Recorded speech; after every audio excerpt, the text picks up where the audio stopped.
que vamos a vigilar a lo largo del día de hoy. Como decimos, empezamos con el globo espía chino. En este caso, bueno, se suponía que este fin de semana iba a suponer un paso hacia adelante en esas relaciones entre China y Estados Unidos, porque recordemos, en un principio se esperaba que este fin de semana llegase a Pekín el secretario de Estado de Estados Unidos, Antony Blinken. ¿Qué ocurre? Que al saberse todo este capítulo del globo chino, Antony Blinken al final decidía suspender este viaje. Decía que no se iba a producir en el clima más adecuado en las relaciones entre las dos potencias. Así que bueno, estamos viendo cómo esta saga del globo espía chino está hundiendo cada vez más las relaciones entre China y Estados Unidos, las está aproximando hacia una nueva crisis. Blinken, como decimos, pospuso su visita a Pekín.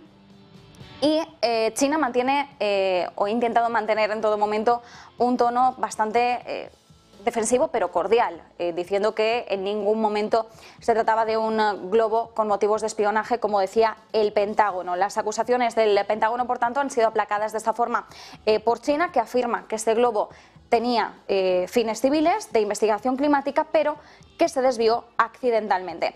Sin embargo, el gigante asiático, que como decimos en un primer momento había tomado un tono mucho más moderado, sobre todo inicialmente de disculpa, de transmitir un malentendido, poco a poco ha sacado las garras a ver esa reacción de Estados Unidos que califica como exagerada. El gigante asiático asegura que el Pentágono está reaccionando de forma exagerada a esta situación.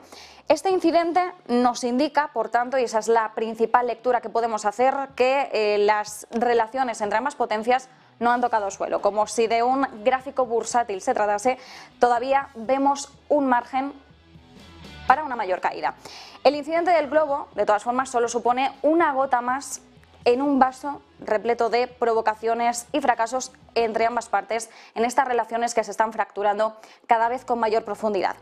El globo, como decimos, el primer globo, ese que sobrevolaba espacio aéreo estadounidense, ha sido derribado. Estados Unidos decidía finalmente disparar hacia ese blanco después de que Joe Biden lo hubiera estado solicitando. Lo solicitaba desde el miércoles y de hecho también la administración Biden ha estado sumida a una gran presión a lo largo de estos días, sobre todo por parte del partido de la oposición, de los republicanos, que insistían en que Joe Biden tenía que tomar ya cartas en el asunto. Biden había solicitado ya ese permiso para disparar el miércoles, no ha sido hasta este fin de semana en el que se ha considerado que era seguro poder hacerlo.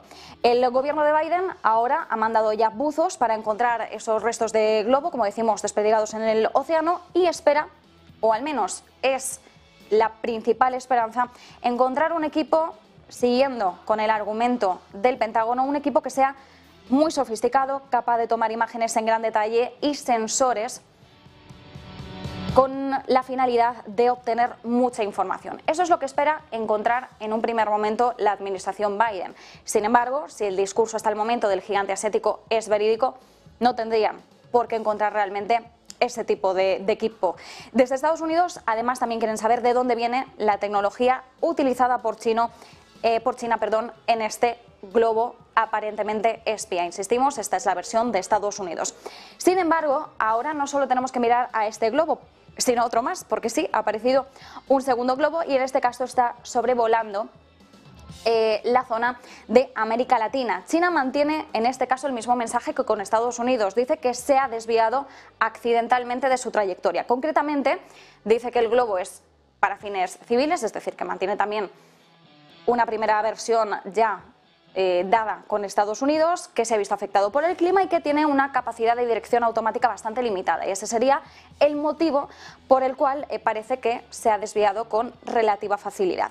De esta forma, China, insistimos, sigue manteniendo un mensaje neutral, desmiente que el globo tenga fines de vigilancia, como advierte el Pentágono, y de hecho el portavoz del Ministerio de Exteriores chino asegura que este globo ha hecho una entrada involuntaria en el espacio aéreo de los países que conforman Latinoamérica. Insiste en que el gigante asiático cumple el derecho internacional, que no representa ninguna amenaza para ningún país, pero Estados Unidos, como decimos, mientras tanto, mientras sigue oteando también la trayectoria de este segundo globo, avanza para recuperar los restos del globo ya derribado, el que sobrevolaba su propio espacio, y mira con mayor extrañeza al gigante asiático, porque, claro, el discurso de Estados Unidos versa sobre la siguiente cuestión: si el globo que sobrevolaba el espacio aéreo estadounidense era un caso aislado, como había dicho el gigante asiático, ¿por qué ha ocurrido lo mismo en Latinoamérica? Bien, el portavoz del Ministerio de Exteriores chino no ha querido responder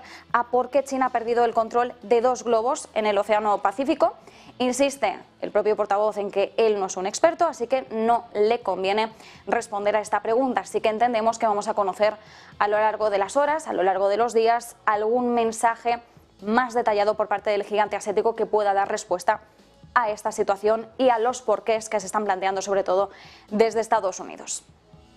Así que esta es la primera clave, como decimos, vigilando al supuesto globo espía chino, intentando ahondar en las causas, en los detalles y sobre todo en los mensajes que van aportando una y otra parte, Estados Unidos y China. Pero lo miramos también por una tercera vertiente. ¿Qué ocurre con Europa? ¿Hasta qué punto la administración Biden podría presionar al viejo continente para que tome un bando? Bien, para los gobiernos europeos, estas mayores tensiones que estamos viendo entre Estados Unidos y China se traduce sobre todo en problemas. Con el empeoramiento de las relaciones entre estas dos superpotencias, es muy probable que los líderes de la Unión Europea se vean sometidos a una presión, como decimos, cada vez mayor por parte de la Casa Blanca, que les puede exigir que elijan ya un bando y que se unan a Estados Unidos en esa cruzada contra el gigante asiático, sobre todo en esa cruzada, ¿no?, que es parte de la política exterior central que está enfocando en estos momentos Estados Unidos.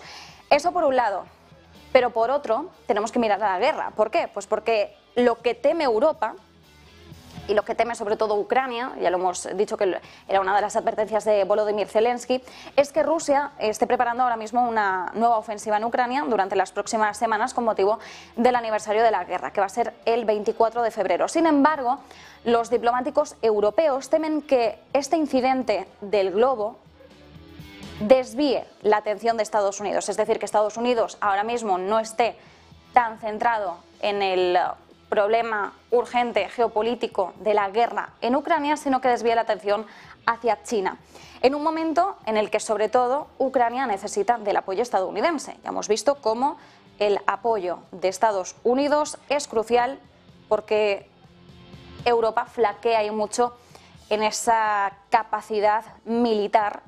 Y en este caso, Estados Unidos es un actor crucial. Bien, la política de exterior de Estados Unidos, que todavía está comprometida con el apoyo militar a Ucrania, como decimos, podría verse distraída por esta escalada de la tensión con China. Y este es uno de los principales temores de Europa en su conjunto, pero sobre todo en concreto de Ucrania. Hemos visto cómo los políticos estadounidenses, sobre todo el partido de la oposición, pide más atención sobre China, sobre todo desde que comenzó la guerra en Ucrania hace un año. Y a medida que se está agudizando esta tensión entre Estados Unidos y China, va a haber probablemente una mayor presión para Europa, que además tenemos que tener en cuenta que cuando hablamos de Europa hablamos de todo un continente y cada uno de los países que conforman el continente europeo tiene una política distinta hacia China. Entonces, la posición general de Europa hacia el gigante asiático es bastante diversa. Y en este caso, la realidad es que si el mundo está cada vez más dividido en dos polos, como decíamos, Occidente, Oriente, con Estados Unidos y China a la cabeza de cada uno de los bandos, a la Unión Europea, a los europeos en su conjunto, no les va a quedar más remedio que en algún momento tomar partido, o al menos hacia esas vías nos estamos adentrando. Parece que ahora mismo el camino único sería ese, el tomar partido, el tomar un bando y en función de eso dirigir la política exterior. Bien, Europa depende del paraguas de Estados Unidos, esto está muy claro, y el hecho de que Estados Unidos esté más pendiente de China no son buenas noticias para la Unión Europea, porque además para Europa Rusia sigue siendo la principal preocupación en estos instantes. Para Europa además el incidente del globo espía chino también se produce en un momento inconveniente. Como decimos, ahora mismo bastantes países europeos están intentando reforzar los lazos con China. Ya vimos, por ejemplo, en la cumbre del G20 en Bali, en Indonesia, a finales de 2022, cómo muchos políticos europeos tendían su mano hacia China. Vimos un acercamiento por parte de Olaf Scholz también a finales de 2022 con su visita a Pekín para entablar una mayor relación con Xi Jinping. Vimos en la cumbre del G20 en Indonesia cómo Macron anunciaba también su intención de viajar a principios de 2023 a Pekín también para reunirse con Xi Jinping. Así que ahora mismo el enfoque que hemos visto por parte de bastantes países europeos es un enfoque hacia estrechar lazos diplomáticos con China, hacia unir o aunar una mayor capacidad económica, tener al gigante asiático como un socio comercial crucial y no como un enemigo. Así que en este caso Europa tiene bastantes escollos a la hora de ceder a la presión de Biden, pero claro, también tenemos que tener en cuenta que si Europa mira a China como un socio comercial crucial, también tiene que tener en esa misma categoría a Estados Unidos. Europa también depende y mucho y cada vez más de Estados Unidos. Entonces, esa es sobre todo ese es el principal dilema que se plantea respecto a esta nueva tensión para el viejo continente. Como decimos, Macron ha anunciado recientemente esa intención de reunirse con Xi Jinping. Olaf Scholz, ya hemos visto también unos acercamientos bastante interesantes. Charles Michel también a finales del año pasado viajaba a Pekín para reunirse también con Xi Jinping. Así que este último estallido de tensión entre China y Estados Unidos significa que ahora vamos a tener que observar con una mayor atención cómo reacciona China, si estos viajes por parte de Europa hacia Pekín se tratan como un éxito, por ejemplo, un éxito propagandístico para la propia China, para dividir esos lazos transatlánticos, como para lanzarle un mensaje a Estados Unidos de ojo que yo también tengo el favor de los europeos, que no solo es cosa tuya. Entonces, en este caso vamos a tener que poner el foco cada vez con una mayor agudeza. Según un informe además del Wall Street Journal, China se está convirtiendo en un proveedor dominante de bienes de doble uso para Rusia. Le está proporcionando al ejército de Moscú la tecnología necesaria para seguir avanzando en la guerra en Ucrania. Esto es lo que nos indica un informe reciente de Wall Street Journal, aunque China ha negado en todo momento esa ayuda militar directa a Rusia. Pero es una de las sospechas de Occidente que parece que cada vez está cogiendo más fuerza, aunque todavía hay que conocer los detalles y efectivamente hay que conocer la confirmación por parte del gigante asiático. Pero estas son informaciones que están llegando y que están enturbiando todavía más este panorama, como decimos, en un triángulo en el que Europa cada vez va a tener una mayor presencia. Estados Unidos y China acrecentando las tensiones, pero Europa como un tercer jugador que, aunque no quiera mojarse, quizás en algún punto la administración Biden se lo exija. Así que la política exterior de Europa para este 2023 podría definirse por dos escenarios. Por un lado, esa indecisión europea respecto a China y por otro lado, el apetito o las ganas de Estados Unidos por proporcionarle defensa a Europa, probablemente cada vez con más condicionantes respecto a la postura que Europa adopte hacia China. Así que estas serían las dos principales claves, como decimos, mirando a todas las vertientes, todos los frentes que nos aporta el nuevo conflicto entre Estados Unidos y China con motivo del globo de espionaje, según dice el Pentágono chino. Pero tenemos que mirar a otras cuestiones. Como decimos, 5 de febrero entra en vigor ya los nuevos